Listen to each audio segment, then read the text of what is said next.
ذکر چل رہا تھا نبی کریم سرور دو عالم صلی اللہ علیہ وسلم کے تحمل کا، حلم کا،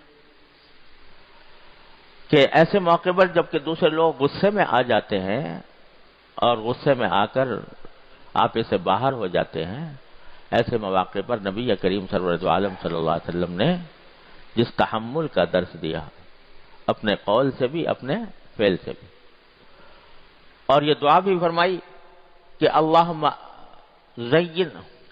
اعنی بالعلم وزینی بالحلم، اے اللہ مجھے علم عطا فرمائیے، مجھے اعنی بعض روایتوں میں آتا ہے، بعض میں اغننی، اللہم اغننی بالعلم، کہ مجھے علم کے اندر غنی کر دیجئے، علم میں غنی کر دیجئے، وزینی بالحلم، اور حلم سے مجھے زینت عطا فرمائیے، یعنی علم کی زینت کیا ہے؟ حلم، تحمل، بردباری، کہ غصے کے مواقع پر بھی انسان اپنے آپ کو قابو میں رکھے۔ اور یہ صفت نبی کریم صلی اللہ علیہ وسلم کی یہ سنت، عظیم سنت ہے۔ اس سنت کا ایک واقعہ ہے جو یہاں پر مذکور حضرت نے فرمایا، میں پہلے بھی کئی واقعات پڑھ چکے ہیں۔ واقعہ یہ ہے کہ فرمایا کہ زید ابن سعنہ کا واقعہ ہے۔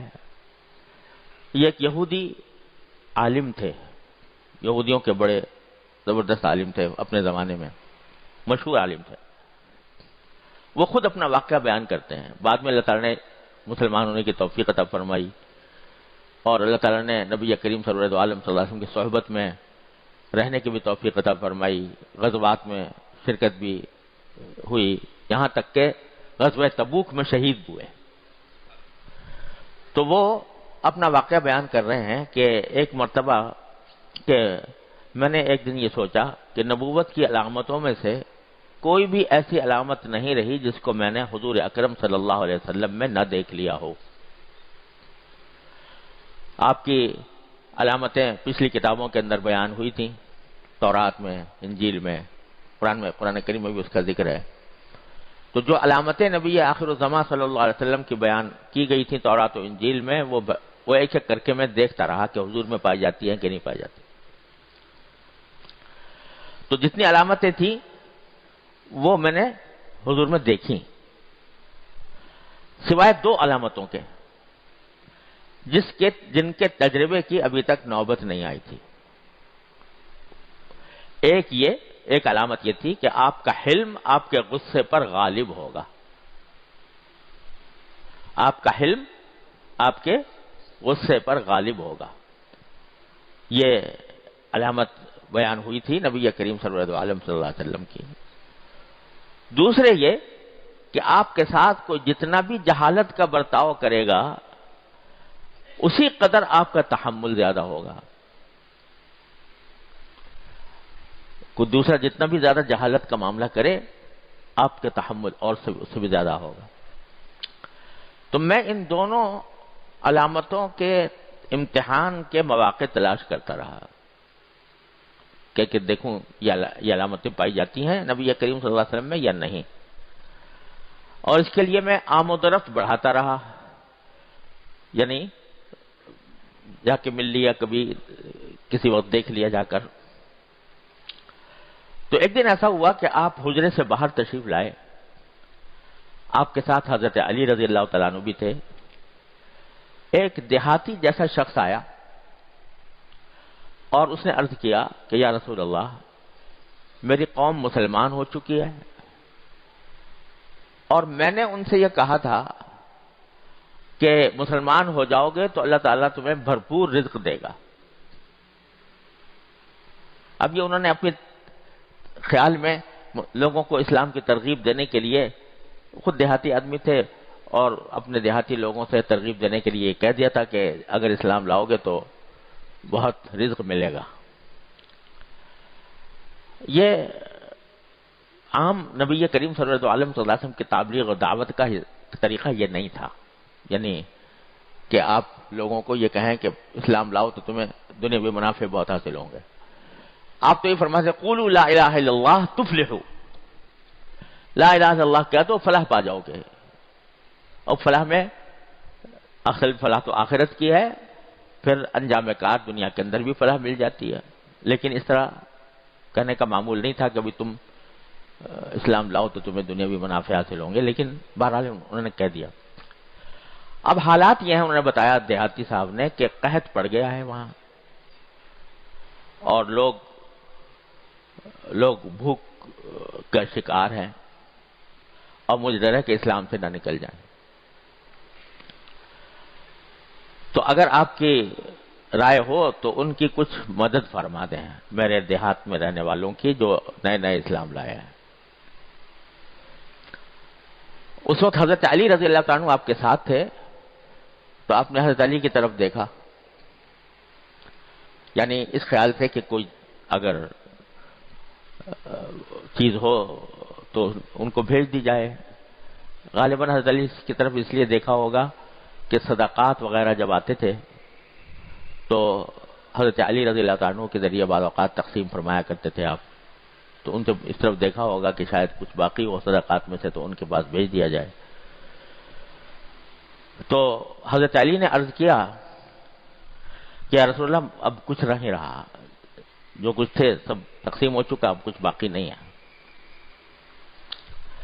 جس وقت وہ زید ابن ثانہ یہ یہودی یہ اس وقت وہاں موجود تھے، انہوں نے یہ منظر دیکھا تو کہنے لگے یا محمد صلی اللہ علیہ وسلم، اگر آپ ایسا کریں کہ فلاں شخص کے باغ کی اتنی کھجوریں وقت معین پر مجھے دے دیں تو میں قیمت پیشگی دے دوں گا اور وقت معین پر کھجوریں لے لوں گا. یہ ایک طریقہ ہوتا تھا پہلے اس وقت میں، خاص طور پر کاشتکاروں میں یہ طریقہ ہوتا تھا کہ کاشتکار جب کوئی بیج وغیرہ ڈالنے کا وقت آتا تھا تو ان کے پاس پیسے نہیں ہوتے تھے، تو وہ چاہتے تھے کہ پیشگی فروختگی کر دیں، پیسے ہمیں ابھی مل جائیں، اور جب ہمارے پاس ہمارا کھیتی تیار ہو یا باغ تیار ہو تو ہم اس وقت اس کی ادائیگی کر دیں. اس کو بیع سلم کہتے ہیں عربی میں. تو اس نے پیشکش کی یہودی نے کہ آپ ایسا کریں کہ میں پیشگی ابھی پیسے دے دیتا ہوں، اور فلاں شخص کے باغ کی کھجوریں آپ مجھے اتنی مدت کے بعد اس کے بدلے میں دے دیجیے گا. اب یہ دیکھو کہ ایک ایسا وقت آیا ہے کہ جس میں نبی کریم صلی اللہ علیہ وسلم چاہتے ہیں کہ ان لوگوں کی مدد کریں اور فوری طور سے کچھ پیسے مل جائیں تاکہ ان کو بھیجے جا سکیں. لیکن اس نے شرط یہ لگائی کہ فلاں شخص کے باغ کی کھجوریں اتنے وقت معین پر مجھے آپ دے دیں. تو آپ نے فرمایا یہ تو نہیں ہو سکتا، کیونکہ شریعت کا حکم نہیں تھا. شریعت کا حکم یہ ہے کہ بیع سلم اگر ہو تو کسی خاص باغ کے اوپر متعلق نہیں ہو سکتی کہ فلاں باغ کے پیداوار کے اوپر بیع سلم کی جائے کہ وہ لا کے دوں گا، کیونکہ جب معین وقت آئے گا تو پتہ نہیں وہاں پیداوار ہوگی کہ نہیں ہوگی، وہ باغ باقی رہے گا نہیں رہے گا. اس واسطے شریعت نے یہ حکم دیا ہے کہ اس طرح نہیں ہو سکتا. ہاں یہ ہو سکتا ہے کہ بھئی اتنی کھجوریں، ایسی قسم کی فلاں کھجوریں ہم دیں گے، وہ چاہے جہاں سے بھی دیں، یہ ہو سکتا ہے. تو آپ نے فرمایا کہ یہ تو نہیں ہو سکتا، البتہ اگر باغ کو متعین نہ کرو، یعنی یہ نہ کہو کہ فلاں کے باغ میں سے اتنی کھجوریں، تو میں معاملہ کر سکتا ہوں، یعنی پھر میں مطلق کھجوریں طے کر لوں گا کہ اتنی کھجوریں تم کو دیں گے فلاں وقت. تو زید کہتے ہیں کہ میں نے قبول کر لیا کہ ٹھیک ہے، میں باغ کی قید نہیں لگاتا بلکہ اتنی کھجوریں آپ مجھے دے دیجیے گا. چنانچہ 80 مسقال سونا 80 مسقال سونا زید نے اسی وقت نبی کریم صلی اللہ علیہ وسلم کو دے دیا. اچھی بڑی مقدار تھی، اور یہ طے کر لیا کہ رسول کریم صلی اللہ علیہ وسلم ایک متعین مدت کے بعد کھجوریں اس کو ادا کریں گے. آپ نے وہ سونا لے کر اس دیہاتی کے حوالے کر دیا اور فرمایا کہ جاؤ اپنے دیہات کے لوگوں میں تقسیم کرو اور انصاف کی رعایت رکھنا، یعنی ایسا نہ ہو کہ اپنے اپنے لوگوں کو دے دو، بلکہ انصاف کے ساتھ اس کو تقسیم کرنا لوگوں میں اور ان کی ضرورت پوری کر دینا. اب یہ معاملہ ہو گیا ایک مدت متعین ہو گئی کہ اس مدت کے اندر نبی کریم صلی اللہ علیہ وسلم کھجوریں زید کو دیں گے۔ زید کہتے ہیں کہ جب کھجوروں کی ادائیگی کے وقت میں 2-3 دن باقی رہ گئے، ابھی وہ وقت آیا نہیں، 2-3 دن باقی تھے جس میں کہ رسول کریم صلی اللہ علیہ وسلم کو وہ کھجوریں ادا کرنی تھیں، تو حضور اکرم صلی اللہ علیہ وسلم صحابہ کرام کی ایک جماعت کے ساتھ کسی نماز جنازہ سے فارغ ہوئے تھے، اور آپ کے ساتھ حضرت صدیق اکبر، حضرت عمر اور حضرت عثمان بھی تھے، کسی جنازے سے فارغ ہوئے، اور وہاں ایک دیوار کے قریب آپ تشریف فرما تھے۔ اس حالت میں جبکہ آپ تشریف فرما ہیں اور آپ کے جو مخصوص صحابہ کرام ہیں، صدیق اکبر، فاروق اعظم، حضرت عثمان غنی، یہ حضرات بھی موجود ہیں، میں آیا اور آپ کے کرتے اور چادر کے پلو کو پکڑ کر نہایت سخت ترش روئی کے ساتھ کہا کہ اے محمد، آپ میرا قرضہ ادا نہیں کرتے؟ میرے جو کھجوروں کا قرضہ آپ کے ذمہ ہے وہ ادا نہیں کرتے؟ اب آپ بتائیے، آدمی آ کر یہ کہہ دے کہ بھائی وقت آ رہا ہے، آپ اس کو مجھے ادا کر دیجیے، نہیں بلکہ کرتا کھینچ کر، پلو کھینچ کر اور بڑی سختی کے ساتھ ادا نہیں کرتے، اور ساتھ میں یہ بھی کہا کہ میں عبد المطلب کی ساری اولاد کو جانتا ہوں کہ تم سب بڑے نادہند ہو۔ عبد المطلب جو حضور اقدس صلی اللہ علیہ وسلم کے دادا تھے، ان کے ساری اولاد کو جانتا ہوں کہ وہ بڑی نادہند ہے، یعنی وہ لوگوں کے پیسے لے کر کھا جاتی ہے۔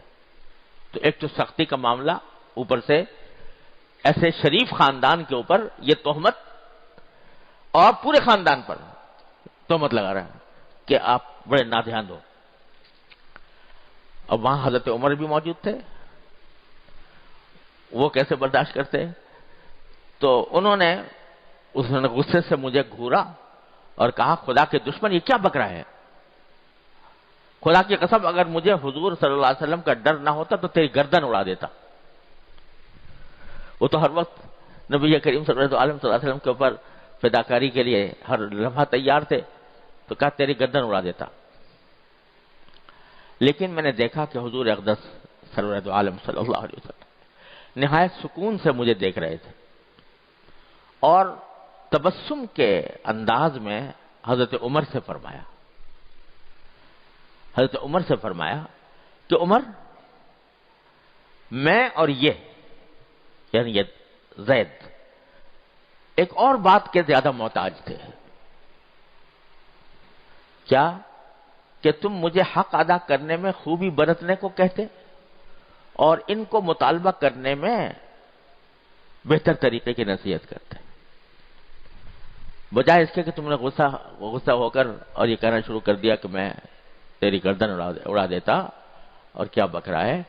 اس کے بجائے تم مجھے یہ کہتے کہ آپ اچھائی کے ساتھ اس کو ادائیگی کر دیں، اور اس سے کہتے کہ تم مطالبہ ڈھنگ سے کرو اور اچھے طریقے سے کرو، یہ کہتے تو زیادہ بہتر تھا بنسبت اس طریقے کے جو تم نے اختیار کیا۔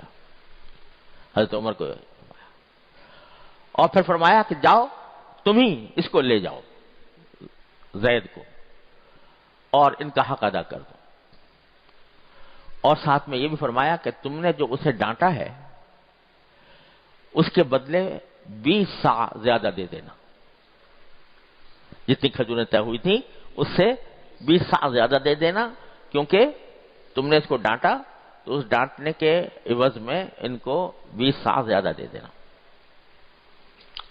اس کے بعد حضرت عمر مجھے لے گئے، انہوں نے نہیں سنا تھا، زید نے نہیں سنا تھا یہ کہ حضور نے یہ فرمایا کہ 20 صاع زیادہ دے دینا۔ حضرت عمر مجھے لے گئے اور پورا مطالبہ بھی کیا اور 20 صاع کھجوریں زیادہ دیں۔ میں نے پوچھا یہ 20 صاع کیسے؟ تو حضرت عمر نے کہا کہ حضور اقدس صلی اللہ علیہ وسلم کا یہی حکم ہے کہ میں نے تمہیں جو ڈانٹا تھا اس کے بدلے میں 20 صاع تمہیں زیادہ دیا جائے۔ اس پر زید کہتے ہیں کہ میں نے کہا کہ اے عمر تم مجھے پہچانتے ہو؟ انہوں نے فرمایا کہ نہیں میں پہچانتا نہیں۔ کہا کہ میں زید بن ثانہ ہوں۔ حضرت عمر نے پوچھا کہ یہ زید بن ثانہ جو یہود کا بڑا علامہ ہے، وہ زید بن ثانہ ہو تم؟ میں نے کہا ہاں میں وہی ہوں۔ تو حضرت عمر نے فرمایا کہ اتنے بڑے آدمی ہو کر تم نے رسول کریم صلی اللہ علیہ وسلم کے ساتھ یہ کیسا برتاؤ کیا؟ اتنا مشہور آدمی ہو تم اپنے طبقے میں، اور ایسے گھٹیا برتاؤ کیا تم نے رسول کریم صلی اللہ علیہ وسلم کے ساتھ، یہ کیوں کیا؟ اس پر میں نے جواب دیا کہ نبوت کی علامتوں میں سے 2 علامتیں ایسی رہ گئی تھیں جن کا مجھے تجربہ کرنے کی نوبت نہیں آئی تھی۔ ایک یہ کہ آپ کا حلم آپ کے غصے پر غالب ہوگا، اور دوسرے یہ کہ ان کے ساتھ سخت جہالت کا برتاؤ ان کے حلم کو بڑھائے گا۔ اب ان دونوں علامتوں کو بھی میں نے امتحان کر لیا۔ اب میں تمہیں گواہ بناتا ہوں کہ اشہد ان لا الہ الا اللہ واشہد ان محمد رسول اللہ، اور ساتھ ہی تمہیں اس بات کا گواہ بناتا ہوں کہ میرا سارا آدھا مال جو ہے وہ امت محمدی علیہ صاحب السلام پر صدقہ ہے۔ جتنا مال میرے پاس، بڑا مالدار آدمی تھا، تو جتنا مال ہے اس کا آدھا مال میں امت محمدی علیہ صاحب السلام کے لیے صدقہ کرتا ہوں۔ اور اس کے بعد حضور اقدس صلی اللہ علیہ وسلم کی خدمت میں واپس آئے اور اسلام لائے، اور بہت سے غزوات میں نبی کریم صلی اللہ علیہ وسلم کے ساتھ شریک ہوئے۔ اب لوگ کہتے ہیں کہ اسلام تلوار سے پھیلا۔ تلوار تو حضرت عمر نے اٹھانے کی کوشش کر لی تھی، لیکن نبی کریم سرور عالم صلی اللہ علیہ وسلم نے روک کر اور یہ حلم کا مظاہرہ فرمایا۔ تو اسلام تو در حقیقت ان اخلاق سے پھیلا، نبی کریم سرور عالم صلی اللہ علیہ وسلم کی سیرت سے پھیلا، آپ کی سنت سے پھیلا، آپ کے اخلاق عظیمہ سے پھیلا، اور ایسے ایسے لوگوں کو اللہ تبارک و تعالیٰ نے اسلام کا حلقہ بگوش ہونے کی توفیق عطا فرمائی۔ تو بھائی یہ واقعہ پڑھ لیا ہم نے، اللہ تعالیٰ اپنے فضل و کرم سے ہمیں بھی حلم کی توفیق عطا فرمائے۔ اور واقعہ بیان فرمایا حضرت نے کہ امام بخاری نے حضرت انس رضی اللہ تعالیٰ عنہ سے روایت کیا ہے کہ ایک مرتبہ میں حضور اقدس صلی اللہ علیہ وسلم کے ساتھ جا رہا تھا۔ آپ کی گردن مبارک میں نجران کی بنی ہوئی ایک حاشیے والی چادر تھی۔ ایک دیہاتی نے قریب آ کر حضور اقدس صلی اللہ علیہ وسلم کی چادر کو پکڑ کر کھینچا اور لپیٹنے بھی لگا۔ تو حضرت انس بیان کرتے ہیں کہ میں نے آپ کی گردن مبارک کی طرف دیکھا تو سخت حاشیہ دار لپیٹ نے آپ کی گردن مبارک کو چھیل دیا تھا، اس طرح کھینچا، اور یہ کھینچ کر وہ کہنے لگا کہ اے محمد صلی اللہ علیہ وسلم، اللہ تعالیٰ کے اس مال میں سے جو آپ کے پاس ہے مجھے دینے کا حکم فرمائے۔ رسول کریم صلی اللہ علیہ وسلم نے اس کی طرف دیکھ کر تبسم فرمایا۔ کوئی اس کے اوپر دیہاتیوں کے ساتھ خصوصی رعایت فرماتے ہیں، تو بعض اوقات تربیت کے لیے صحابہ کرام پر آپ نے غصہ بھی کیا، تربیت کے لیے صحابہ کرام کی، لیکن عام لوگوں کے ساتھ جو زیر تربیت نہیں ہے ان کے ساتھ معاملہ ہمیشہ نرمی کا۔ اب یہ دیہاتی ہیں تو ان کے ساتھ معاملہ یہ نرمی کا فرمایا، تبسم فرمایا، اور مجھے حکم دیا کہ ان کو اس مال بیت المال سے کچھ دے دو۔ مکہ مکرمہ میں قحط پڑا، لوگوں نے ہڈیاں اور مردار بھی کھانے شروع کیے۔ ابو سفیان جو ان دنوں حضور اقدس صلی اللہ علیہ وسلم کے بدترین دشمن تھے، آپ کی خدمت میں آئے اور کہنے لگے کہ اے محمد صلی اللہ علیہ وسلم، تم لوگوں کو صلہ رحمی کی تعلیم دیتے ہو، تمہاری قوم ہلاک ہو رہی ہے، اپنے خدا سے دعا کیوں نہیں کرتے؟ کفر کی حالت میں، بدترین دشمنی کی حالت میں۔ لیکن اگرچہ قریش کی ایذا رسانیاں شرارتیں انسانیت کی حدود کو بھی پھاند گئی تھی، لیکن ابو سفیان کی بات سن کر فوراً آپ کے دست مبارک دعا کے لیے اٹھ گئے۔ اللہ تعالیٰ نے اس قدر بارش برسائی کہ جل تھل ایک ہو گئے اور قحط دور ہو گیا۔ یہ نبی کریم سرور عالم صلی اللہ علیہ وسلم کے حلم اور تحمل اور بردباری اور لوگوں کے ساتھ حسن اخلاق کی سنت ہے جو بیان ہوئی ہے۔ اللہ تبارک و تعالیٰ اپنے فضل و کرم سے ہمیں بھی اس کا کوئی حصہ عطا فرما دے۔ اور بھائی یہ اصل میں پیدا ہوتی ہے اس طرح کہ جب بندہ اپنے آپ کو اللہ کا بندہ سمجھنے لگے، تکبر اور عجب اور دوسروں کے ساتھ بد اخلاقی یہ چیزیں جو ہیں یہ اس وقت پیدا ہوتی ہیں جب آدمی کے اندر دل میں بڑائی ہو، تکبر ہو، اور جب انسان اپنے آپ کو اللہ تبارک و تعالیٰ کا بندہ سمجھنے لگے، صرف کہنے ہی نہیں سمجھنے لگے کہ میں اللہ کا بندہ ہوں، ہر وقت اس کے اوپر بندگی کا استحضار رہے دل و دماغ کے اوپر، میں اللہ کا بندہ ہوں، اللہ میرا مالک ہے، مجھے دیکھ رہا ہے. تو جب یہ استحضار پیدا ہو جاتا ہے تو پھر سختیاں بھی دور ہو جاتی ہیں، تکبر بھی چلا جاتا ہے. وہی فاروق اعظم رضی اللہ تعالیٰ عنہ جن کے نام سے لوگ تھراتے تھے، جب اللہ تعالیٰ نے بندگی کا احساس پیدا کر دیا تو اس طرح ہو گئے کہ ایک بچہ بھی اور ایک بڑھیا بھی ان کو کسی غلطی پر متنبع کرتی تو اس کے سامنے بالکل ہیج در ہیج اپنے آپ کو سمجھتے تھے.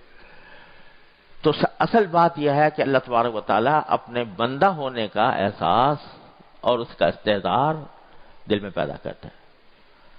اس کا ایک پچھلی مرتبہ بھی عرض کیا تھا، اب پھر دہراتا ہوں کہ کچھ جملے ایسے بنا لیے جائیں جن کا دل میں بار بار تکرار ہوتا رہے، یا اللہ میں آپ کا بندہ ہوں، یا اللہ میں آپ کا بندہ ہوں، یا اللہ میں آپ کا بندہ ہوں. یہ جملہ یہ چلتے پھرتے اٹھتے بیٹھتے دل کہتا رہے کہتا رہے کہتا رہے، یا اللہ میں آپ کا بندہ ہوں، یا اللہ میں آپ کا بندہ ہوں، مجھے اپنا صحیح بندہ بنا لیجئے. یہ فکرے جو اللہ تبارک و تعالیٰ کے ساتھ بندگی کا اظہار کرنے والے ہوں اور اس بندگی کے واسطے سے اللہ تعالیٰ سے مانگنے والے ہوں، ان کی کچھ عادت ڈال لی جائے. اور پڑ جاتی ہے، یہ عادت ڈالنے سے پڑ جاتی ہے کہ آدمی چل بھی رہا ہے، کام میں بھی لگا ہوا ہے، اور دل اللہ تبارک و تعالیٰ کی طرف مشغول ہے، اللہ تعالیٰ کے ساتھ مشغول ہے، اللہ تعالیٰ سے مانگ رہا ہے، اس کی نعمتوں کا شکر ادا کر رہا ہے، اس کے سامنے اپنی بندگی کا عاجزی کا اظہار کر رہا ہے. تو دست بکار و دل بیار، کہ ہاتھ تو کام میں لگے ہوئے ہیں لیکن دل اللہ تبارک و تعالیٰ کے ساتھ مشغول ہے.